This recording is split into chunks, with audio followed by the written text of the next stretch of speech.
GTCFX platformasida balansni to'ldirish tom ma'noda bir necha marta bosish orqali amalga oshiriladi. Buning uchun chap yon menyudagi depozit bo'limiga o'ting. Qarshingizda mavjud valyutalar ro'yxati ochiladi. To'lovni o'zbek so'mida amalga oshirish uchun UZS ni tanlang. Paydo bo'lgan oynada to'ldirmoqchi bo'lgan hisobingizni va dollardagi kerakli to'ldirish summasini ko'rsating. Tizim joriy kurs bo'yicha so'mdagi aniq ekvivalentni bir zumda hisoblab chiqadi. Parametrlarni tekshiring va Submit tugmasini bosing. So'ngra Go to Pay oynasida o'tishni tasdiqlang. Tranzaksiyalaringiz xavfsizligi bizning bosh ustuvor vazifamizdir. To'lov qoidalari bilan diqqat bilan tanishib chiqing.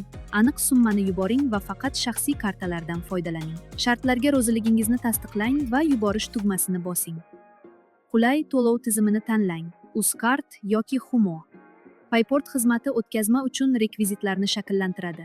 Qabul qiluvchining karta raqamini nusxalab oling, bankingiz ilovasiga o'ting va ko'rsatilgan rekvizitlar bo'yicha standart o'tkazmani amalga oshiring.